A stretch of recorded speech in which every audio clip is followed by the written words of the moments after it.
Michael, you're listening to The Michael Dresser Show. Scott Stevens with us, the author of, listen to it close, Every Silver Lining Has a Cloud, Relapse and the Symptoms of Sobriety. He's a journalist posting regularly on health and alcohol issues for online news services. Many popular alcohol, I can't even say that word. Scott, help me with that word. Well, we say alcohologists. Oh, great. Thank you.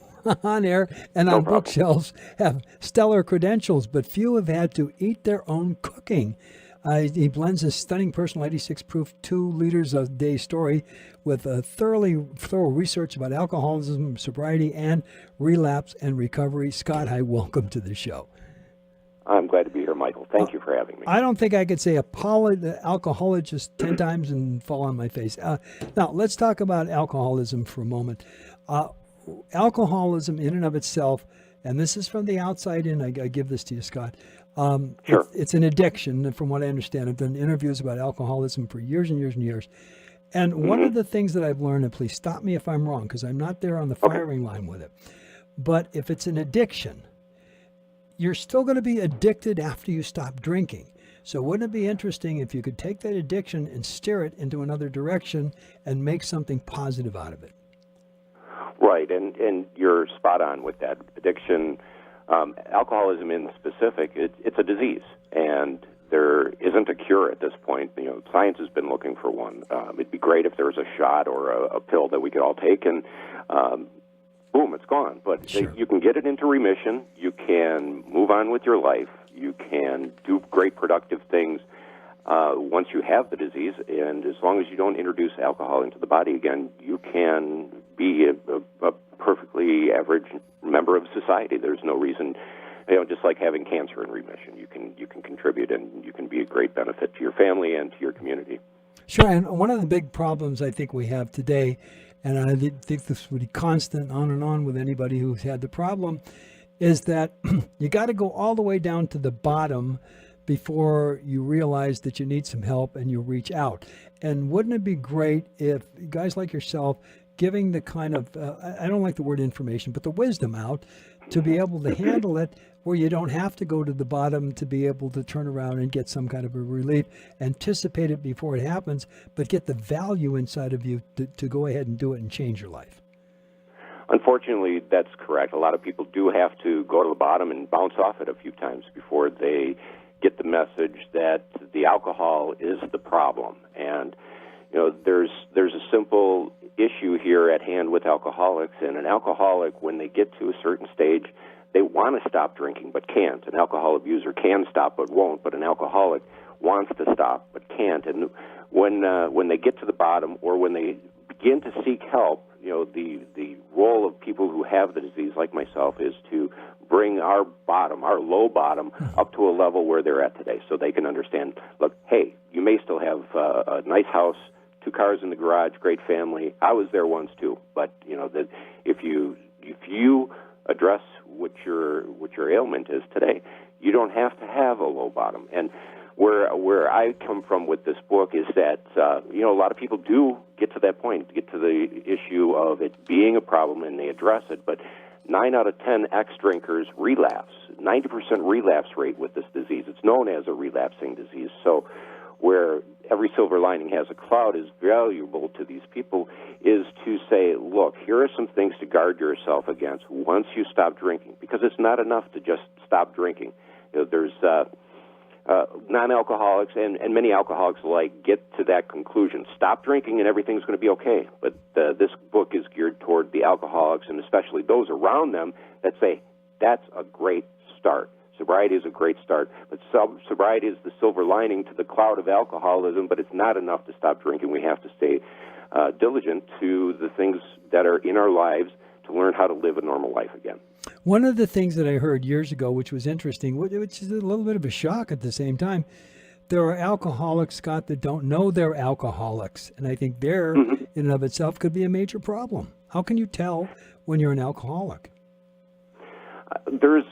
There are a number of tests out there online, little quizzes that you can give yourself. If somebody's talked to you about your drinking and has pointed it out to you, that might be a good sign. Or if you've ever questioned your own drinking, that might be a good sign that, yeah, there's a problem here. And it could just be alcohol abuse. You could be a binge drinker and not have a dependence on this and not have the genetic basis for this disease. However, what I've found, and I've listed this in my first book, which was What the Early Worm Gets, is there's a simple test anybody who was wondering if they have this disease can take, and that is give yourself a limit of 2 drinks a day, beer, wine, whatever is your favorite, 2 drinks a day, and that's it. You can't dip in tomorrow's. You can't say, well, I only had 1 last night, so I can have 3 today. 2 a day, and if you can do it, you're probably not an alcoholic. Still might have a alcohol abuse issue with binge drinking, but you're not an alcoholic. But if you cannot stick to that 2 a day, then you have alcoholism, because once you take that first drink, you're starting off a biological mechanism in your body that continues to crave after the first drink. A lot of alcoholics don't have cravings for the first drink. They have them after the 10th or 11th. They just can't get enough. Two things. One is that biological urge. There's something called dopamine. Dopamine is that feel-good chemical that allows you to enjoy yourself. And when that gets suppressed, the alcohol replaces that. And the only way I'm going to feel good is if I start drinking. And a lot of it is a chemical response. The other thing I thought was interesting was this: when if they've never been an alcoholic, I can relate to being an alcoholic. I've never been an alcoholic, but I smoked for years and years and years. And I mean, I was smoking 3-4 packs a day most of my adult life. I quit smoking 1991, 92, somewhere around that area. But it's congratulations. That's a tough one to kick too. Oh, tell me. But I had a friend of mine quit, and it was very interesting the way he quit. He got up in the middle of the night. It's about 3 o'clock in the morning. He's standing in the kitchen in his underwear. He can't find any cigarettes. He starts digging through the garbage, and he found a butt. And we've all done this if you've smoked.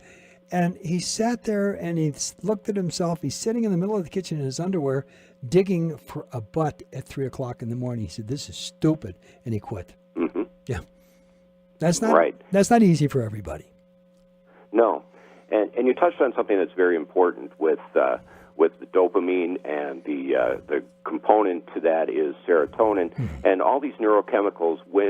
When people talk about alcoholism, there's some stigma around it, saying this is an issue of willpower, and willpower really has nothing to do with it. Right. In fact, you want to talk about willpower, try to stand between me and a bottle of Jack Daniels when I was in full-blown alcoholism. There you go. There was nothing to stop my willpower. Sure. But this is an issue of neurochemicals being out of balance. Most alcoholics have a problem with their serotonin levels being low, and they can't compensate for the extra dopamine that you were talking about.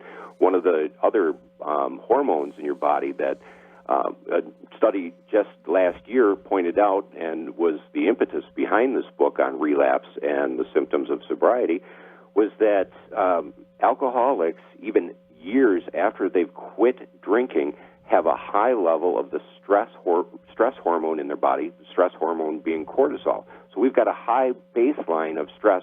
What do people do to relieve stress? People drink, and especially alcoholics. That's our old standby. So the book looks at cortisol, looks at the science, but also looks at the real-life experience and what stressors, what stigmas do we come up against that we can better manage ourselves, better brace ourselves against when we're in recovery and trying to keep from being one of those 9 out of 10 alcoholics that relapse. Sure, and what's got to be there is the value. The value for not drinking has got to exceed the value for drinking. That's really what it comes down to.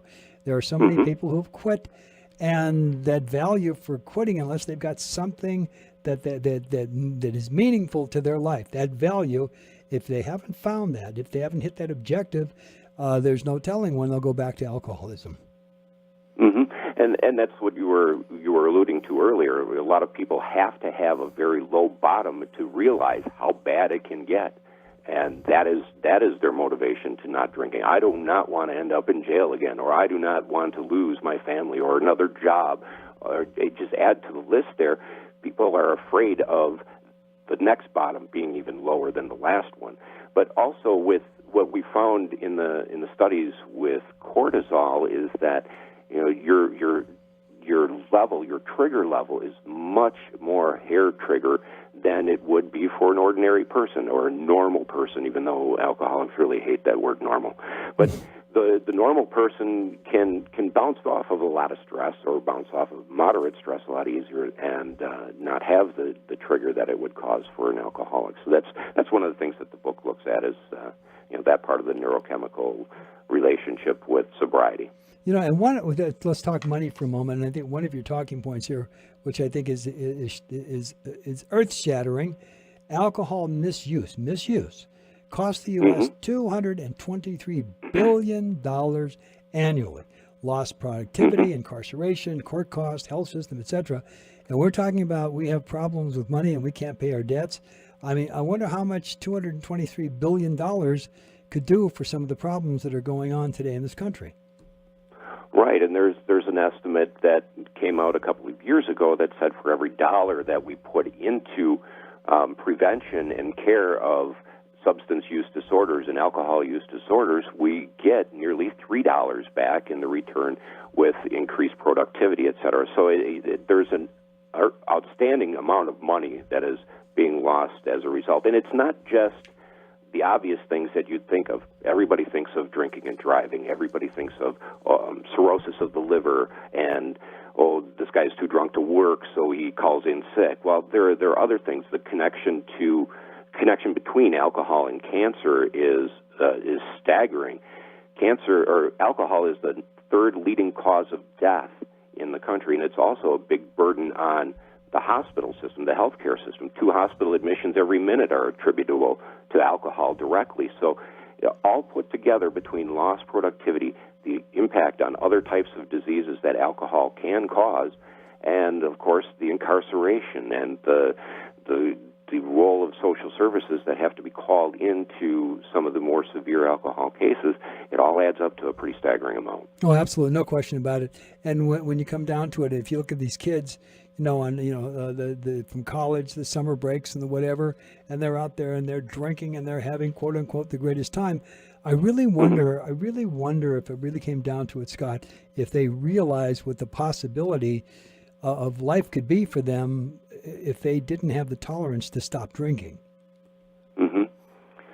Yeah, at an early age, we all think we're bulletproof, and we're not able to see the consequences. And maybe that's the role of prevention and parenting, et cetera. But at the end of the day, some of us are born with the genetics that other people aren't born with, and we're going to be more susceptible to alcohol use disorders.